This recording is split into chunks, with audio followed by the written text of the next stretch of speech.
Welcome to your Real Estate Update with Darren Ahearn. Each week, we break down housing trends, mortgage updates, buyer and seller strategies, and the local changes shaping Frederick County and beyond. No fluff, just smart insight to help you make better decisions with your home and your money.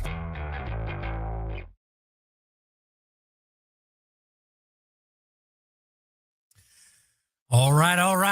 Welcome back to your Real Estate Update. I am your host, Darren Ahearn with RE/MAX Results, bringing you over 24 years experience in the Maryland and PA region and all over. I want to thank you guys so much for tuning in. We are live here on North Market Street in Studio 401 on the Everything Live platform. So thank you guys for tuning in. Episode number 10. I'm flying solo tonight.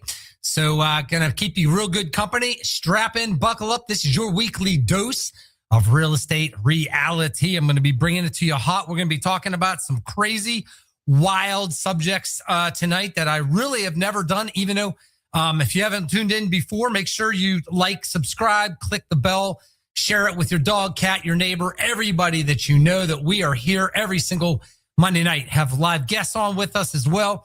Be able to bring you some of the greatest information, most relevant for what's happening in the real estate market, mortgage market, and anything for all of you guys that are out there, buyers and sellers, investors, even renters. We like to tackle all the different subjects that are really important to know about. So there's a lot of noise out there, as you know. There's tons of videos and tons of things that you can look at and all that. But we're focused here primarily to be able to serve you, to bring you what is on your mind this last week. Thank you guys tuning in last week. I got a barrage of questions and things that came over.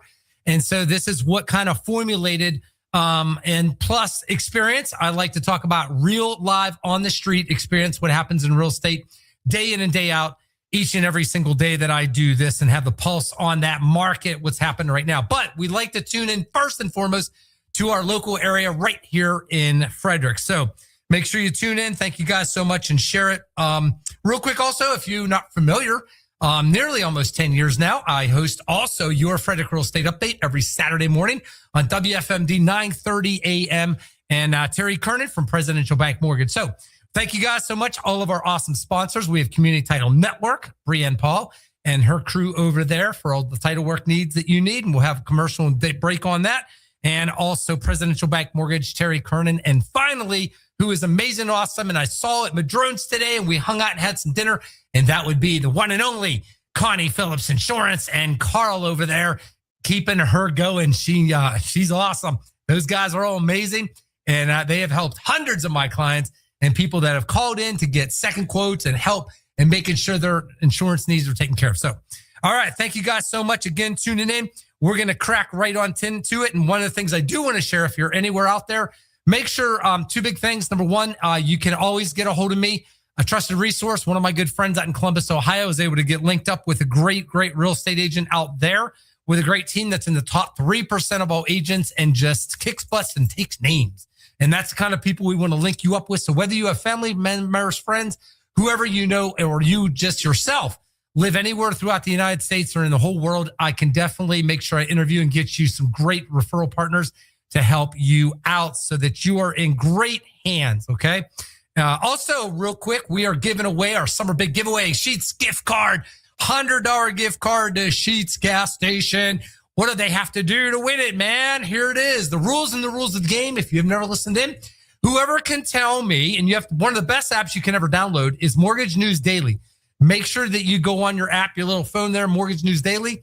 Download that app every single day. It's on the pulse of the market as far as interest rates and what's happening in the markets and mortgages. And that's what everybody wants to know. Today, we're at like 6.76, I believe. So first person that can tell me, you got to put in your name. You can put in the comments and things, and we'll jot those down. We need to have your name and phone number and everything. And what you got to do is tell me what day do you think, and this is a stretch, what day do you think interest rates for a 30-year mortgage conventional fixed loan will get down to 6.25%? So put your name in a hopper. We have about 17 or 18 people so far that got their names in the hat. And anybody out there, you can play and get your $100 Sheetz gift card when that time happens. So I don't know when it's going to be, but boy, oh boy, we've been struggling to get rates below 6.5 again. It's been pretty flat, and we're going to talk about that in a little bit. So, but thank you guys tuning in. Here are the rules. QQQ. Anybody has a question, it's going to pop up. I'll see it. I definitely want to talk about what is important to you about real estate tonight, okay? So you can basically put your question in there. And if you have a win, if you have a big win in real estate, something good happened, settle down a house, or you got something under contract, or you were able to like stick as a buyer, you were able to just stick it to the seller. You got something fixed on the house you didn't think they'd agree to, or closing cost help, or whatever it is, whatever win you've got. And if you've got a story or something you want to share that you're not real happy about that's happened as well, we'd love to hear from it. I'll be glad to address my thoughts on it and give you my professional intake. So, all right, here we go. We're going to start off tonight tackling Frederick County, the inventory. Now, first, the United States, we're at about 1.1 or just a little bit less in inventory. It's been climbing up. We're going up by 2.7% year over year is what I saw today on an article that we've seen the inventory climbing, and we're about the same here. It's not too much different. Nothing catastrophic. So, for instance, today, 709 houses are now for sale in Frederick County. 709. Last year, we were back at about 550, 570 or so. And last week, we're at 705. So we've only gained a little bit, 94 coming soon. So a lot of people ask with inventory, and this is the big question I get is, when in the world does that affect, why is inventory not growing like crazy like we think it could happen, especially in the spring and summer months? We went up a little bit, but it's a really even actual pace that we're seeing now. And the big question is, when do we max out? And that's probably in October. What number do you think we'll max out at?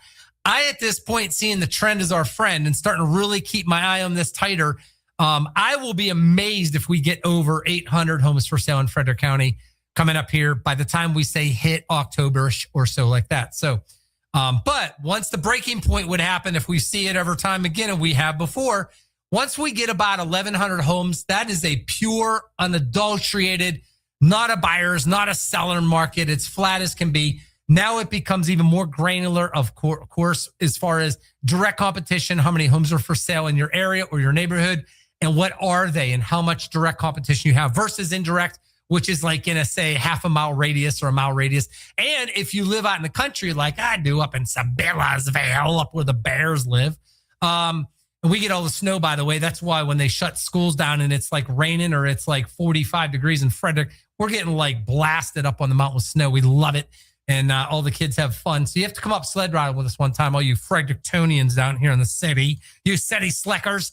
And what it is, check this out. Inventory. We're fine. People are like, oh no, so we're starting to see a place where it, even though on paper, it's in a position right now with inventory that's nothing catastrophically bad. It's like really flat.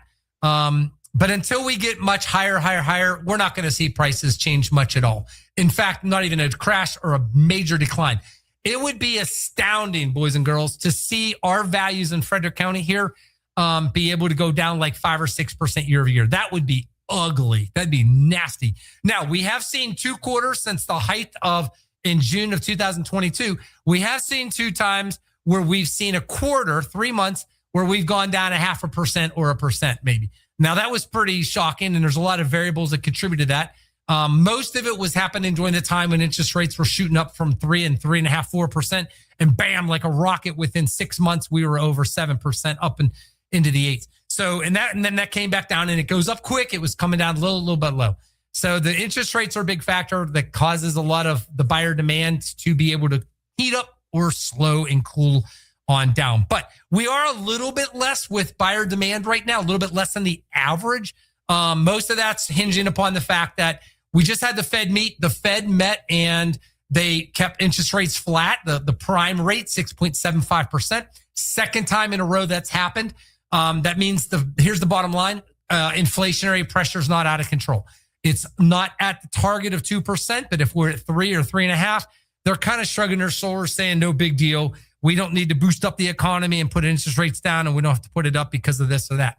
But if they do lower interest rates, the craziest thing happens to mortgages. It actually goes up a little bit for a while, and then it follows the trend as your friend and comes down slowly and parallels that thereafter. So in the opposite, of course, is if interest rates go up, mortgage rates actually go down. And then they go back up. It's like a weird bounce. And so All right, those are the trends. 705, 709 inventory, 94 coming soon, which is a little bit more than we've normally seen this summer and springtime. Normally been hovering in the 70s and 80s. And so, but yet we have enough buyer demand to be able to hedge off things and all that. So under contract, 525. That is a little bit less than the average we would see at this time of the year in the beginning of August. This is about the height of the year when we see the most under contracts. And during 2021, we had almost 775. Oh, that was beautiful. That was unbelievable during 2021, seeing that in the height of 1 month's average being under contract in Frederick County, the highest number we almost have ever seen. So sold in the last 30 days, 343. That number will go up a little bit. I think we're going to get up to close to 380 to 390 soon, because 90% of those homes that are pending under contract, they're all going to settle within pretty much 30 or 35 days. So once that comes into that mix of that last 30-day numbers, it's definitely going to go up. We'll probably hit, I don't think we'll hit, we might hit 400, but my prediction's like 390. So that's not too bad as far as the inventory news, the average price point. We're going to get into this now. Year to date, now that we just got through July, I'm going to give you a quick snapshot of last year, this year, where we're at year to dates. So how many homes have sold? Volume. Volume is up, which is really good. At this time last year, 1,968 homes had sold in Frederick County. We have about 9 or 10 a day, actually about 8, or it used to be about 10. We'd have about 3,600-ish homes sell per year. For a little while, we were having one brand new house every single day in Frederick County sell, which would put it, do the math, 365 brand new homes. That's like a whole brand new community every single year cropping up in Frederick County. That number is actually a little bit down. Builders are down. We're starting to see that decrease. And we'll predict maybe 290 to 300 homes at the most brand new that will be sold this year in Frederick County. But 1,968 was last year's number year to date. This year, 2,084. We've had 116 more homes year to date from January 1st till now sell this year so far. So volume is up. That's a good thing. So with brand new homes last year at this time, it was 178. This year, 237. So that's why I say we'll probably get to 300, 310, maybe 320. It depends. I have 2 of them. I got 2 brand new builds. One of them over in Broomfield. We settle on that on August 11th. And then I have a second one that's not until like October, end of October, when all the Halloween costumes come out. So those are the numbers for that. Days on market. This is pretty integral here. Last year, 27 average days on the market. This year, 36. It's taking a little bit longer. Average list price ratio, 98.8, which means the average seller sees their home selling for 1.2% less than their asking price. So some of them, if you're smart, you can have a bidding war and it goes above, but you got to be on the aggressive side. And that's how you get the best offers, best terms and conditions. And then that number is slightly slower down because these are the sellers that overpriced their house maybe, or they didn't, they were at market. And then all of a sudden things shifted a little bit with some of the interest rates and the buyer demands and sentiments and all these fun numbers and the war and a bunch of other crazy stuff.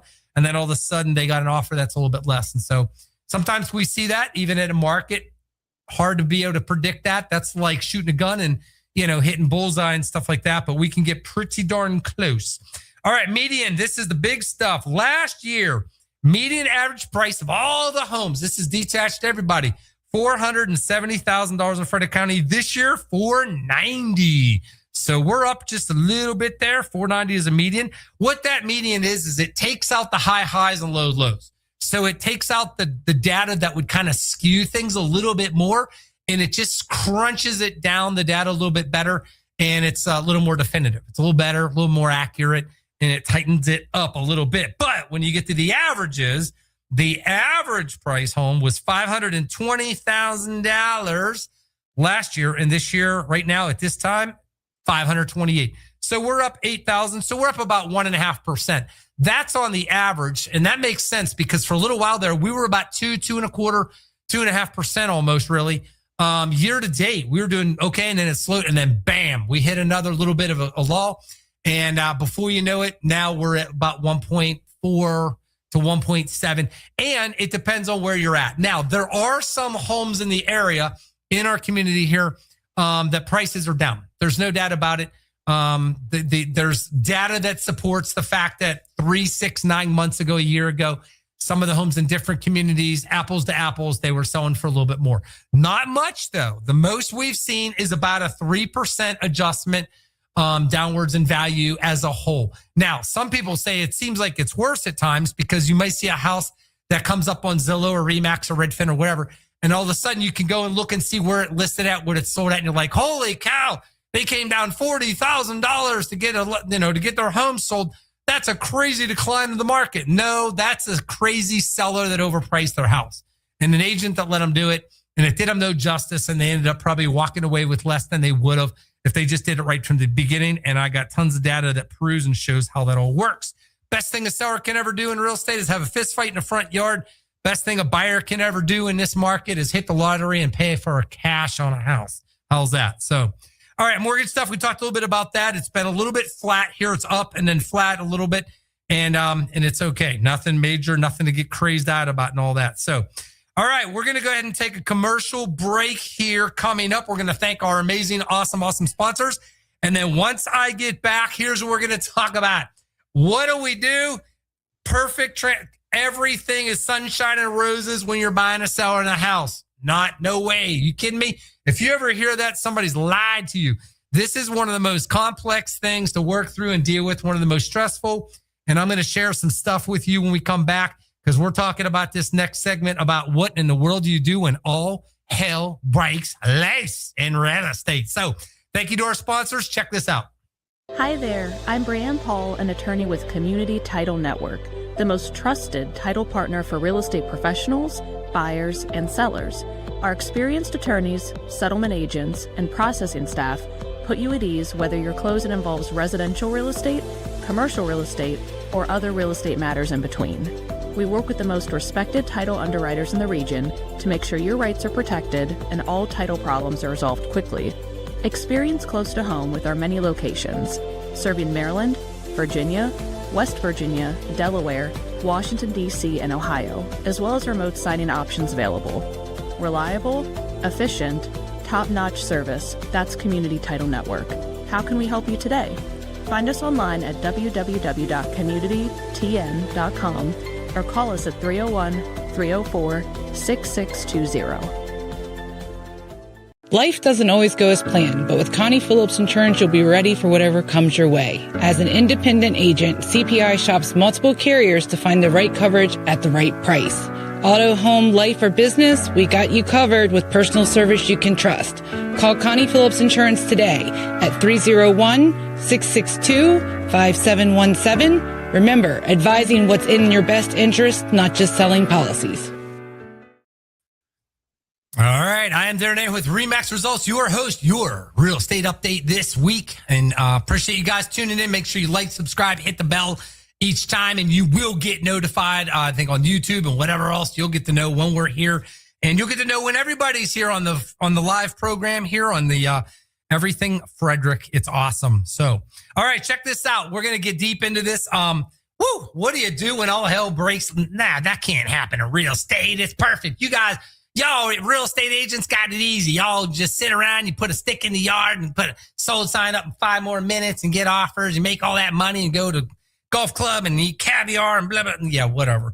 Anyways, I'm not bitter. Trust me. Only done 100,000 hours in this sport. It's pretty intense. So, all right, check this out. What do we do? What do we do as buyers and sellers? What are the most probable things that happen and the causes that things do not happen the way we want in real estate? So we're going to focus primarily on what do we do whenever you don't get to settle or close on time as a buyer and seller. What are all the things that you could think about you need to know? And I give this to all of our clients, all my clients, my buyer consultation, my seller one, and my binder. I love to give this out so that no one can say, oh my gosh, Darren, I had no idea that could happen. I had no idea that 99% of real estate transactions are going to have a snag. There, I said it. Deal with it. That's exactly the darn truth, okay? It is so complex and crazy. There's literally over 200 steps that we have to pay attention to make sure that not one plate drops on the ground and shatters. There's a lot of balls that are spinning. There's a lot of things out of our control. There's a lot of things you got to babysit And the number one thing I love to babysit are buyers and sellers' expectations, because if you don't get that right, it can either make or break how everything goes. But there are elements that are out of control. Those primarily entail basically like, the title work. They do their great job. By the way, tomorrow morning I have a settlement community title network. Brianne and Diego and all the crew, Nancy, everybody over there, they're awesome. They do a great job. Almost never does that ball get dropped over on that side of the court. Those guys know what they're doing. They do a great job, and I love it. But that's out of our control as real estate agents. The other one is lending. Oh, are you kidding me? Lenders. I love lenders. Terry, man, sitting here, I love lenders. I got a bunch of them in my back pocket. They're wonderful, very competitive, got well over 20, 30 years experience. Anytime there's a glitch, a problem, they a better interest rate, a better program, a grant money to find out there, man, they're on it. They know how to do it. And that's why I love it. And that's why I have really, really great sellers and buyers, especially the buyers on that end, that are so happy. They're just like, you kidding me? This is a great experience. We never thought it could be this smooth or whatever. We didn't think we were going to find. We got up to $20,000 in grant money, whether you're a first-time home buyer, my mortgage program, bunch of that kind of stuff. And it's great. So that's the stuff that I love to do, is dive into all this in the deep waters with you guys. But there's a lot of things that you don't know until you know. And there's a lot of things that won't happen. But when they do, this is why you have someone like myself that lays awake at night going over every little scenario. We don't practice law. I'm not an attorney, but boy, oh boy, I feel like it at times, because we're totally thinking about contracts. What are the agreements? What could go happen in South? What could be a glitch, and what would be a solution to something potentially? My motto in all of this sport has been two big things. Number one, don't sweat. I don't like the sweat in preparation, and you won't bleed in the battle. And number two, I used to have it all in the back of all my Suburbans and all my real estate stuff and everything. And I still do in a lot of my print stuff and everything. It's not about the home. It's about serving you. And so this is true, because it really is not about the house. We have to know about it. Sticks, mortar, bricks, this, that, roofs, and fun stuff, and tile floors and blah, blah, blah, and all that. But at the end of the day, this is about changing lives. This is about making sure that you get into your home sweet home, or hand over the keys and move on with your dreams and goals. And it goes so well that you're a raving fan, card carrying member, right? All right. So what are some of these things? It's never good when a settlement doesn't happen on time. National Association of Realtors, the Confidence Index reports show that 13% of all contracts experienced a delay of settlement. This is not just like a delay of game. These are some that just go beyond and beyond. So out of every 100 transactions, 13 are not going to settle on time. 6% of the contracts were terminated and never closed. Those are the ones. I have only had one settlement over, 725 of these or more now. I've only had one time where I, as the pilot, got to come onto the loudspeaker and I got to say, guys, boys and girls, everybody, including stewardesses, that neat little mask that dropped down, forget it. Don't even put it on. Putting your head down between us, forget it. Don't even do that. We're going down. This plane's crashing, boys and girls. Look out the window, smile, and wave, because we're done. Basically, I've only had one of those, thank God. But, man, there are some massive horror stories. You could go on, like, YouTube and TikTok and all them all day long, and you could look up settlements that have gone south and bad, never closed. Man, there's stuff on there. People, I think, make it up for clickbait. It looks like Jerry Springer stuff. I've never had that, but man, oh man, we get close to it. 6% of contracts terminated, never closed. And that is just not cool. You should be able to save anything, really. Therefore, roughly 81% of things settle on time. That's the good news. 81% settle on time. 23% pre-COVID did not settle on time. So we've gotten better. Now, just because something doesn't settle on time means it's catastrophic, because we've gone over the percentages and numbers. But what are the elements that cause us to get a little bit like, are you kidding me? We may actually have a delay in the game. So 9 out of 10 times, I have learned almost every problem and glitch with real estate is solved by two things. Number one, time. We may need more time to deal with something to get it resolved, and boom, we settle. I have one tomorrow morning that we were going to settle on Friday. It was only delayed not because of anything else, but because the buyer did not have enough cash to close funds, and it wasn't a big deal because the loan had to be adjusted and shift just a tiny bit. The lender did an amazing job. to be able to very, very quickly get it back to underwriting, change it, put a little bit less money down.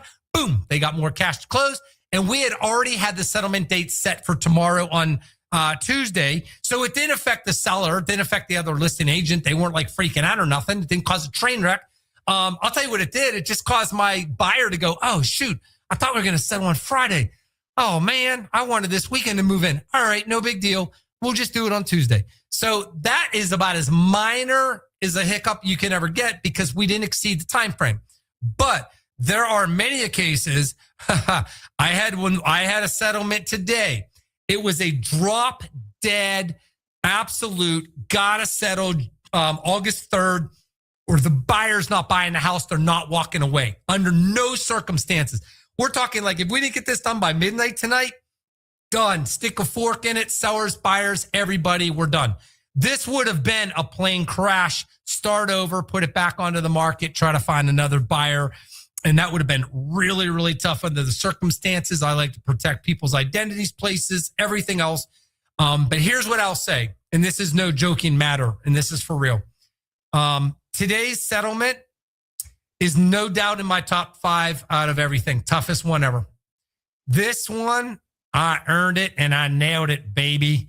This one was absolute crazy in so many regards. I'm not going to go through a gazillion of the details. But I will tell you this, we cut this down to the wire like you can't even imagine. I mean, there's this one, I'm going to write my book and this one's in it. I can promise you. So love my sellers. They're awesome. I appreciate them. And I love the buyers and I love the other agent. I love everybody and we got her done. So, but it was tough. I'm not going to lie. All right. Here's the next big thing. Real estate is closing. We talked about it. Settlement dates can be delayed for many, many reasons. Let's dive right on into it. This is in no particular order, but man, there are a lot of them. I mean, we're talking like a lot of them. So this may actually take a couple weeks to get all through these. And of course, anybody's questions and things, you can drop them in there and we will get to those. So financial problems. Woo, if I had to pick, like, what's the number one thing that delays a settlement? I don't want to be mean as a real estate agent. I love all my lenders.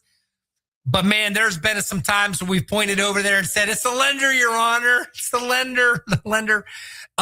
Yeah, that can be for a gazillion reasons, though. We're going to hit it. The buyer's loan is not approved on time. All right, let's piece this out apart. How in the world can the buyer's loan not get approved on time? All right, here we go. When a buyer puts in an offer on a house and they want to purchase it, each different loan types can take a different timeline to get approval, we call it clear to close. No more conditions the lender needs to get done. All right, so when a buyer puts it in, they do loan application. That's got to be done like right away. Some smart buyers do a full-blown loan application before they even start looking at homes. Now, the first question buyers say is, whoa, wait a minute, that's too premature. If I do a full loan application, am I committed to that lender? No, not necessarily. Number two, what if I do a second one down the road? Is that going to ding my credit? No, not unless it's within 30 days. There's soft pulls and hard pulls. Those affect your credit scores differently. And the lender is going, if they're good, they're going to go through this stuff with you very detailed about what moves to make, what to do and not to do. That's going to affect you. Okay, so full loan approval, getting that to that point. Number one, you have to do a full loan application. See, people, I don't want to do that. I just want to know what the heck the interest rate is. You can't do that. There's 5 major components that dictate your rate, not your neighbor, not your friends, okay? It's not just FICO score. That's one of the biggies, but there's 4 or 5 other elements that go into that in variables. It could be loan to value ratios. It could be how much money you're putting down. Every single factor dictates things like this. What loan are you doing? You doing conventional loan? Or are you doing an FHA loan, which is 3.5% down? Conventional 3%, 5%, 10, 20, whatever. The lowest is 3. USDA rural housing loan. That's based on where the house is located. That's 100% financing, 0 money down, boys and girls. And the other 4th loan type would be your VA military loans, 0 money down. You can put money down, but you don't have to. And there's no mortgage insurance on those. All right, so here's the thing. Once we know what loan, so when I get an offer, when I list a house and I see the buyer's offer, first thing I do is I call the lender to find out how strong it is, number one. But within those parameters, I need to know immediately to advise my seller what the heck is going on about what loan type is this buyer doing. That is going to now directly correlate to the settlement date. Now, cash, I have one settling in on Friday. It's all cash deal that I listed. Well, you kidding me? With cash, they did no inspections, no appraisal, no financing. Only give me the HOA docs. By Maryland law, they have to 5 days. The buyer gets to review them by law and get out of the contract or not. Condos is 7 days. We got past the 5 days. There's no more contingencies, boys and girls. If they pull out, they lose their deposit. We're going to be settling on Friday. This offer was submitted literally a week and a half ago. So the title company had to scramble to get the seller's loan payoff because that takes a little while. And we had to move as fast as we could, lightning speed on this one. And because there's no financing involved, there should be no delays, right? Of course. But we could have never turned and burned this bad boy, no matter what loan, within 2 weeks, unless that lender already has the buyer completely pre-approved. They have all the documentation. They have all the pay stubs. They have last year's tax returns. They have everything they need. It's already been submitted to underwriting. And the only condition comes down to this. What about the property? They need, is there appraisal or not? And if it's a waived appraisal or a desktop, or it's got a variance on it, then all of a sudden we're good to go. They can actually maybe pull that off pretty quick. The other factor is title companies. It takes about 7 days, sometimes 4 days, to be able to turn around title and make sure it's clean and free and it's good and there's no problems and hiccups there. So cash deals, yes, we can do those in 10 days, 14 days. This one we had HOA docs, so I gave them to them right away. But it's only because I had them in my hands because another offer had fallen through previous to this one and we had them. If we didn't, sometimes they take a week or two to get, and then the buyer has 5 days to review. You're not settling for 20 days, even if we put a rush on it. So there's so many variables that back up into the details of a buyer's loan not being able to prove on time. Now, if the buyer's turned everything in, it's in the hands of the lender, and the lender and the processor, it's their job to submit this junk over to underwriting at warp speed in real time very quickly. A very good lender, they are going to interrogate the living heck out of you, okay? They are going to barrage you with, I need this, I need this. You're going to be like, what the heck? You need my underwear size? You need my blood type too? It's going to feel like that, and that's a good thing because it's all about speed and getting everything over into underwriting so that your loan gets tidied up and packaged real well and it comes back with a quick clear to close, rather than, because a lot of underwriters, just because you give everything doesn't mean an underwriter is not going to come back when it's in the underwriting process and ask for another piece of document. It could be anything. You may have a questionable outstanding, like the biggest thing we see. Oh man, I had no idea I had a something in collections that was from 10 years ago. For God's sakes, a medical bill for $100 that will instantly hit the emergency brake on you're getting your dumb loan done. It just will do it. It's dumb. It's crazy. It doesn't make sense. But now the lender got to track this stuff down and get it and get proof and all that. So I hear it all the time. I tell buyers, look, make sure that you get everything in quick so that they know they can find if there's any little things that need to be taken care of from you, okay? All right, so buyer's loan not being approved on time, that really is a really, really big one. Now, what happens if it's not? 9 out of 10 times the lenders are pretty cool. It's not like, surprise, we're not ready to go yet. Because in the contract, we have it in there where we want to have what is known as loan commitment letter. We want to get the lender to send us a loan commitment letter.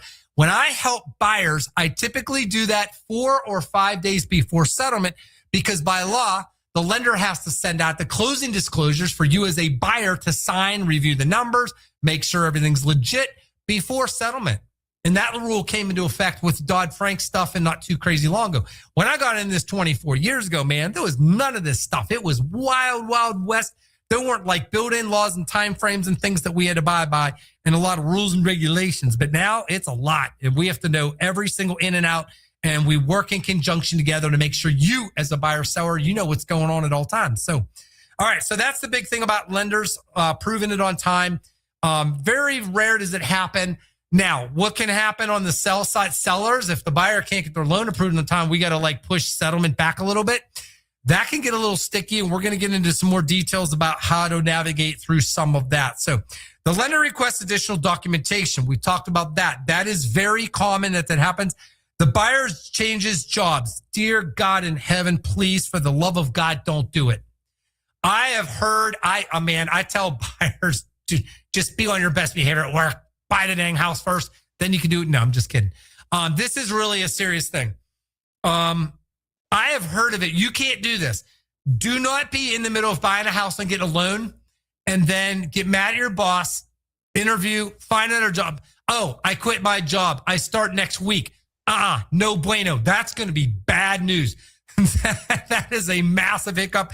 That could easily, potentially mess up settlement and delay things because they have to now get, man, it's like starting over. They got to get like proof of employment and the offer letters and, proof from the HR of what your base salary is and what your bonuses might be. And what about this? And it can massively alter. And you can get your loan denied based on the fact of, I changed jobs. I got mad at my boss. I got another job. Too bad it pays a little less. Are you kidding me? What pays less?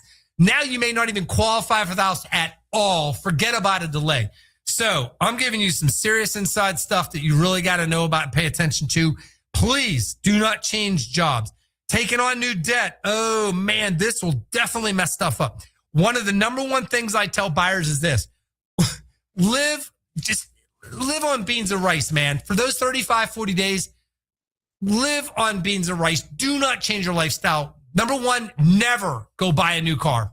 Dear God in heaven, you'll live in the car. You will not have a house. It's bad. It's really bad news. I have not heard of too many people buy a brand new car and they still qualify for a loan because the average car payment today is almost $600, which means that is almost $85,000 in purchasing power for a house. Are you kidding me?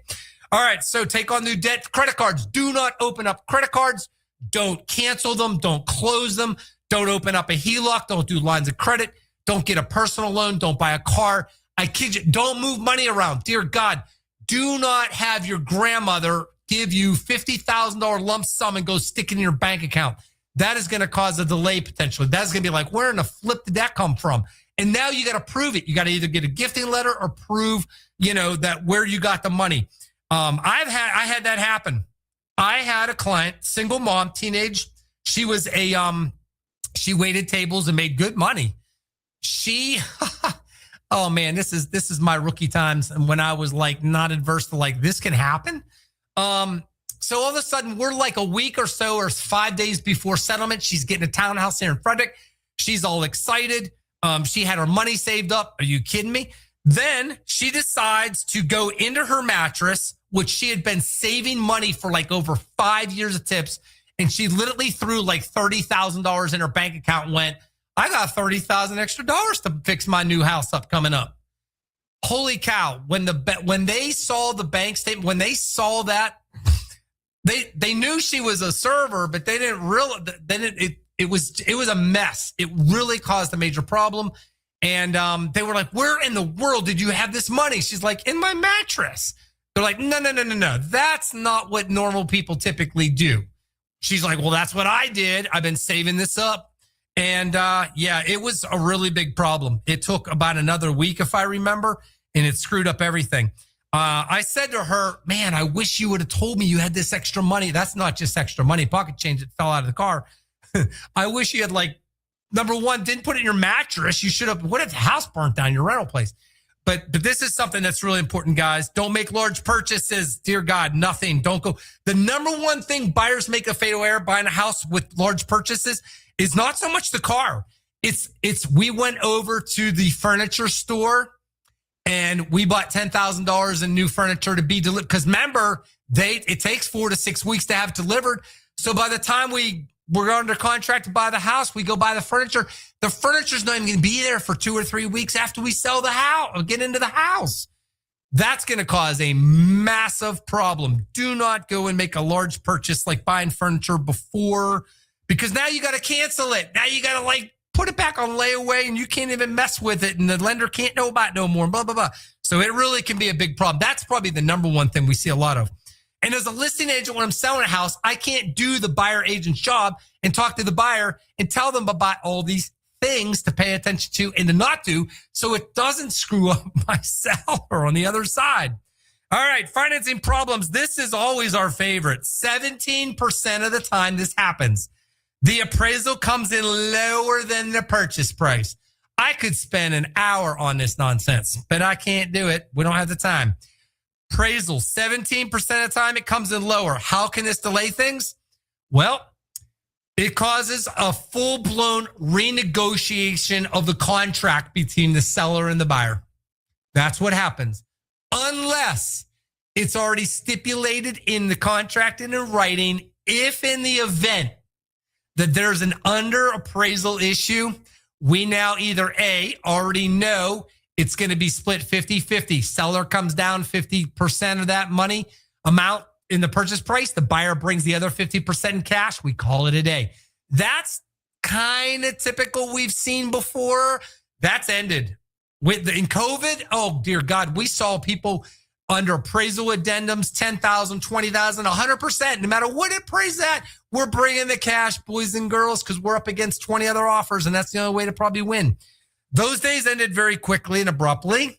Then we got to like more reasonable, and now buyers in this regard with the under appraisal thing, if there's an inclination of it, but a lot of buyers today are like, nope, I ain't paying a dime more. I'm already paying top dollar. And that's true. That's a fair statement. I would never argue that in 9 million years because it is a really true statement. So, but you got to have a plan, because if that happens, I have a plan for selling side of that on that equation.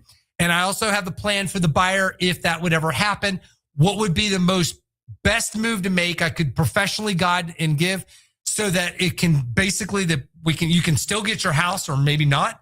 It's up to you. But what would be the best way to navigate through it so that it's the most fair situation and you still get your dream house and you don't upset the whole dang apple cart, okay?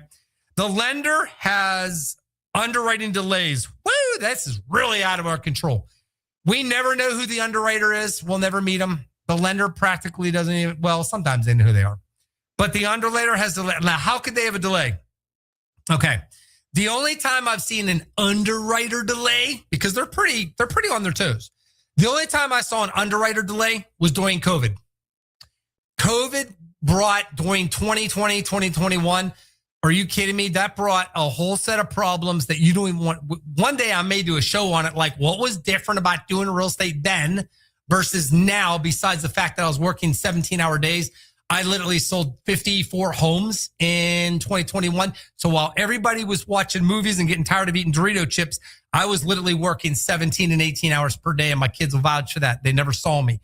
The underwriting delays, yeah, this is something that no one can predict, but it's so rare. There would have to be a really extreme reason why it would be delayed, and that would only be because that they were probably asking for something that they needed to have cleared up from a condition from the buyer, and the buyer 9 out of 10 times, they're the one not cooperating. That's what it is. So final loan documents are not ready. Ooh, that would be the lender that went on vacation and their processor didn't know how to clean up the loan package and send it over to the title company. That's really rare too. I'm just picking on lenders for fun because I love them. That's just being affectionate, what I just mentioned, for real. They know what I mean. Final loan documents are not ready. No, those guys are on their ball. It's really, really rare that a lender's like, oh, I didn't know that was supposed to be in a loan package. That's not the case. Those guys got a checklist that's pretty airtight proof and really good and solid. I know a lot of lenders, and I've talked to them at great lengths on their processes, their overlays, we call them, their everything, their internal systems, and blah, blah, blah, blah, blah. And why it's so important that they are just awesome at what they do. And it gets done then. I can sleep at night. Knowing the loan package. So shout out to Natalie Winters. She did an awesome job. 2 past loans, got them done, man. Boof, just turn and burn, baby. And Terry's done a couple. He's got one this, next week? This week, I have one in Virginia that we're settling. And man, they've got it already ready now. They're like, they've got the whole package done, underwriting done, and it's been done. And they're just waiting to send the CD out. And the fact they can do it earlier than the 3 days. And my buyer is really, really happy with that. So those are all the financing issues and problems. The next big thing, I'm going to go to a commercial break. We got about maybe 12, 15 minutes. I'm going to get into the next big segment of this. And I just want to say our awesome sponsors, they're amazing. make sure you give them a shout. They're great. Check this out. Sponsored by A&S Construction is a local and award-winning woman and minority-owned business located right here in Frederick, servicing Frederick County and surrounding areas. A&S Construction specialize in roofing and siding, windows and gutters, and they can even build you a new patio or deck. Call 301-703-2157 or email info@ansconstruction.net. You can get $750 off any roof or siding replacement or $50 off any roof repairs. Just tell Sandra that Danny sent you. Sponsored by Maryland Lottery. Tons of ways to win. Hot scratch-offs like Big Money, where a $5 ticket could net you $50,000, or the $2 Monopoly ticket with a top prize of $10,000. Go to mdlottery.com for all the details. Plus, you can download the app and scan your tickets to see if you're a winner. Must be 18 to play. Please play responsibly. Sponsored by Lawn Squad. Quick and easy quote, and you can be on your way to having the best lawn in the neighborhood. Watch the progress as Brian from Lawn Squad brings Danny's lawn back to life. Visit lawnsquad.com.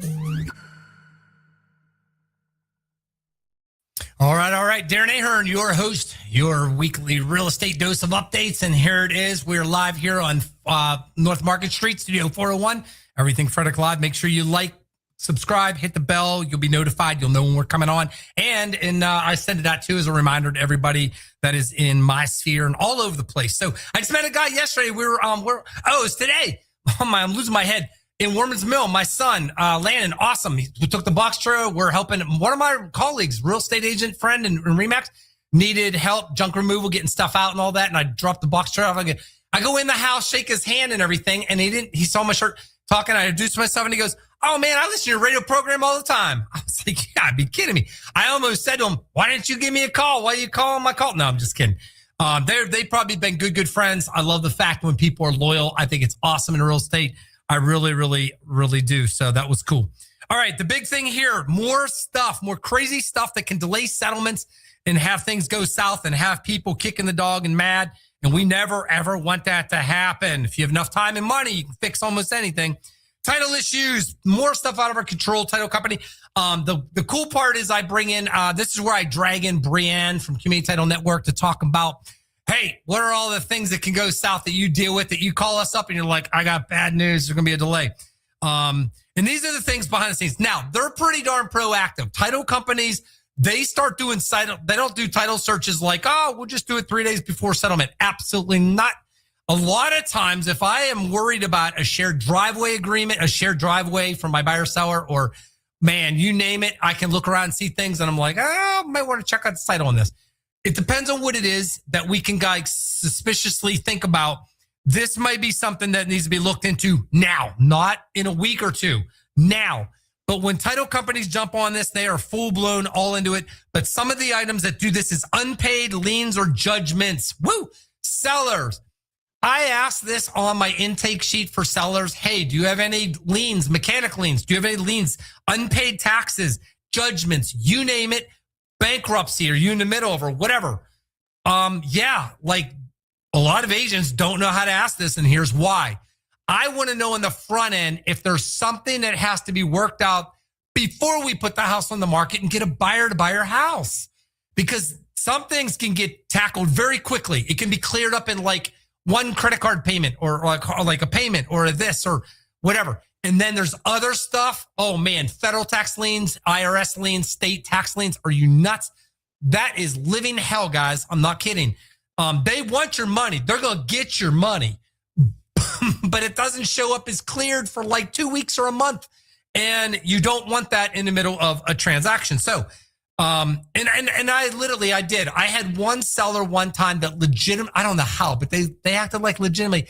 They owed money to the state of Maryland on tax stuff, and they forgot about it. They're like, oh God, we totally forgot. We've been making payments. We've been doing our job, but we didn't think we had to pay it all off to be. Yeah, of course. They want all their money.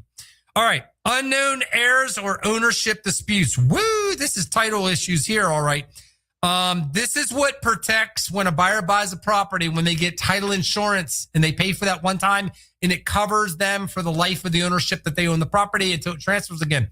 This is crazy, not expensive. Really, it's cheap versus the hell you could go through, because if there was an unknown owner, a person that comes in, this stuff, if this is not discovered or discovered late, now it has to get cleared up before the buyer can get clear title, which means they can't get their loan approved. Lenders want to know the title is clear. They are not going to take a risk. The investor is not going to take a risk on a loan that has clouds or problems on title. They're just not going to do it unless they take it as an exception. That can be the person, entity, but the investor, lenders, those rules, woo, this is a tough one. This is something I revert to Bran and the real estate attorneys to say, speak into this. What are the rules? What's changing? What's allowable? What is not? We need to know this as realtors so we can put this out to our clients to protect them and to help them. This is what separates men from boys, guys. Experience and not. It really is. Part-time, full-time, whatever, forget that. You got to be in this sandbox so dang deep. You got sand everywhere, if you know what I mean. Heirs in public, you're supposed to laugh by that. Heirs in public records. This is also a big one. When they do a title search, they're going back like 60 years, whatever. They're looking at breaks in titles, heirs, public record stuff.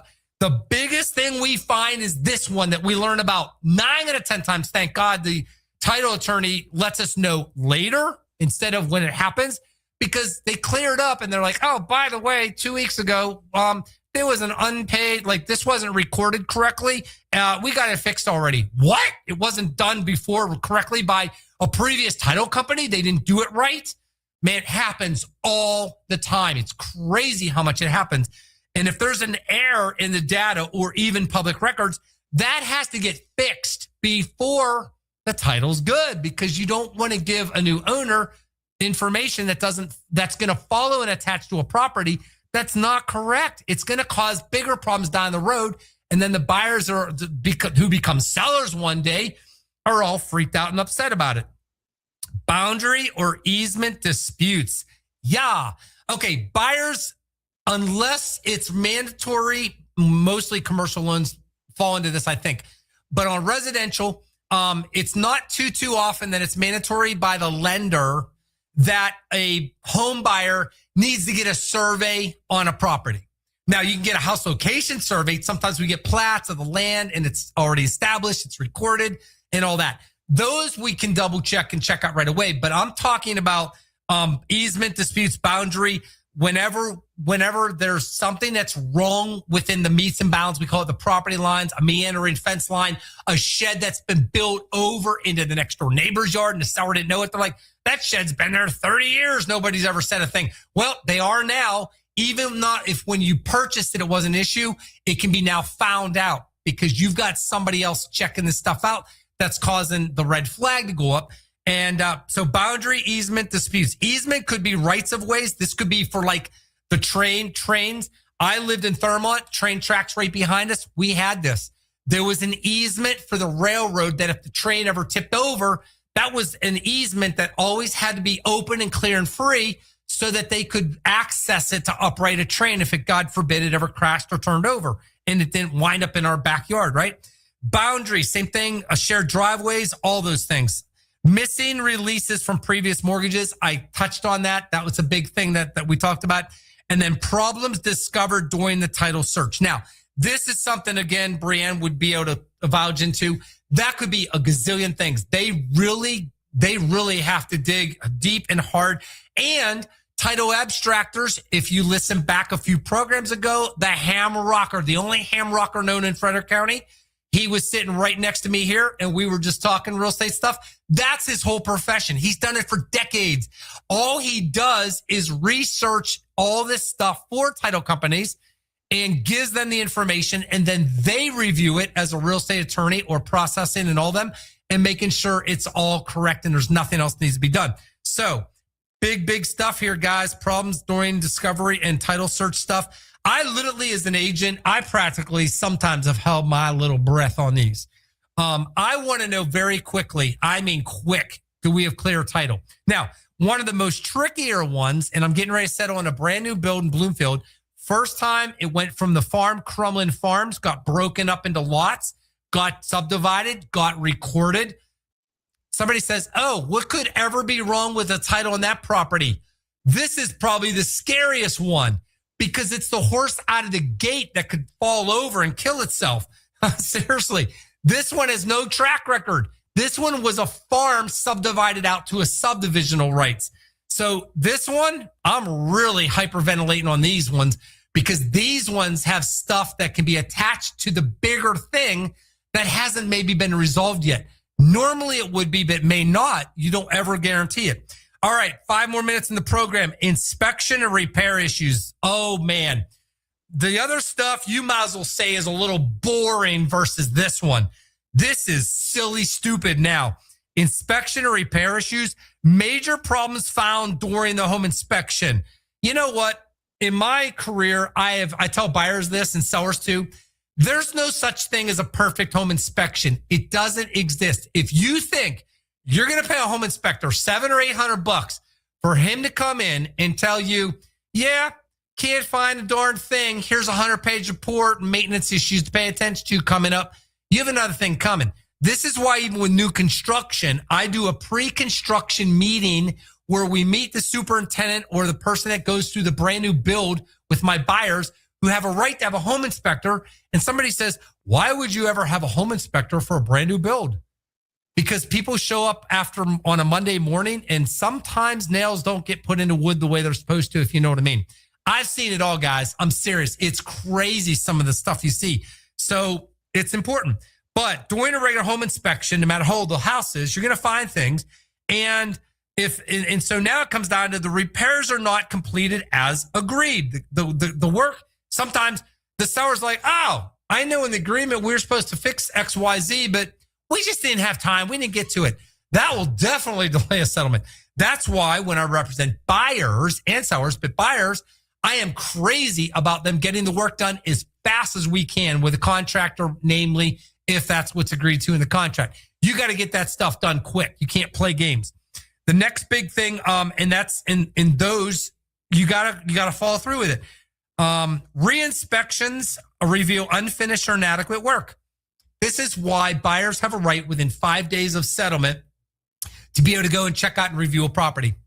The last thing I do when there's a ton of work being done, and it's not just closing cost credits I get for my buyers, if there's work being done, especially big stuff, not just like little things, I am definitely going in 5 days before. I want to see receipts. I want to see the work myself.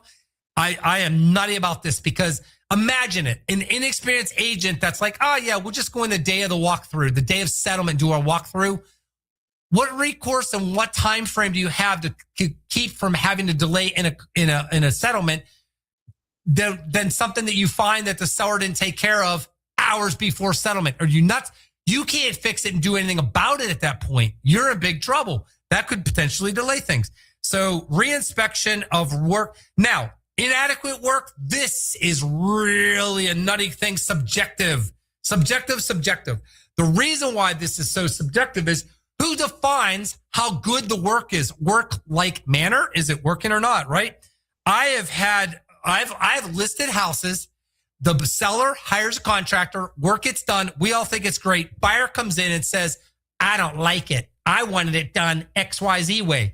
What are you, crazy? It's done. They are crazy because it didn't happen the way they wanted and they want to try to delay things. Can't do that. Ain't going there. If it is acceptable and it's been done, there is a subjectivity part of this that we as agents have to be really, really into reality and into the real world and not la la land and be practical and reasonable and smart thinking about how to navigate through that. That's called an experienced agent versus one that maybe hasn't had this problem much at all. The parties cannot agree on the repair credits or the costs. Yep, that happens. It happens. The easiest I find more and more now, most buyers would rather have a credit if they can, if it doesn't exceed the percentage amount that the loan type dictates, okay? 3% for conventional loans, up to 6% FHA, VA, and USDA loans. There's your numbers. Okay, so if those are already maxed out, which is rare on the others, but let's say conventional, you can't get more closing cost help. You got to fix it, for goodness gracious. So you don't want to get pigeonholed. You got to know what negotiating leverage and strategies you need to be able to have from the get-go in these cases when it comes to repairs and things like that. Because in the costs and the credits and things that are agreed to, the only time that can happen is if, in fact, there's been an established amount of credit that's been done and it's allowable by the lender guidelines. And that amount's been on an addendum as a credit, closing cost credit for any of that. And then all of a sudden that addendum has to go to the lender and it has to go to the title company. That number gets plugged into the Alta settlement statement sheet, which we get 3 days or sometimes only 2 days before settlement. Once we get that, what would happen if that number is not correct? Here's the problem it can present. Anytime a settlement statement sheet that affects the lender and the investor, if that number gets changed, we can't just change it without them and the underwriter re-signing off and approving it. There are guidelines and strict limits that there's cases where they absolutely have to go over those numbers and sign off on. Now, 9 out of 10 times that can happen in a day or two, but the day before, forget it. No bueno. End of the story. That would be an absolute delay of a settlement if those numbers are not right. So what do I do as a listing agent? What do I do is when I'm working with buyers, I go to the title company and say, hey, make sure you triple check, please, for the love of God, triple check the credit for the seller concession part. Make sure that's correct on there when you balance the numbers. When you balance everything, the lender balances it first. Title company reconciles and does the credit debit stuff and balances it secondly. Making sure that is all done. So, all right, check this out. I love it. I'm looking forward to your questions, thoughts on this. Next time, we're going to continue deep into this. Next time, we're going to get into, oh my goodness, the appraisal issues, buyer delays, seller delays. Insurance stuff, HOA stuff that delays it, governing, recording office delays, property conditions, legal issues, contract disputes. It just keeps going and going and going. But today, there's a bunch of them. Fraud items, weather emergencies, closing issues, construction ones, utility stuff. Guys, this is insane, but we're going to cover them because everything I'm speaking about and going through is to absolutely make sure that you are educated, armed, and dangerous, and you absolutely have no surprises as best possible when it comes to buying and selling a house. So thank you guys so much for tuning in. I am Darren Ahearn with RE/MAX Results coming to you live here from Studio 401 for Everything Frederick Live. So thank you guys. Take care. Happy buying and selling. And God bless America. We will see you next Monday night at 7 o'clock. Take care now. Thanks for joining Darren Ahearn on your real estate update. For more smart local real estate insight, market trends, and practical advice for buyers, sellers, and homeowners, follow and subscribe to stay one step ahead. This episode is a proud production of the Everything Frederick Live Podcast Network, your home for Frederick's best podcasts, streaming daily on YouTube.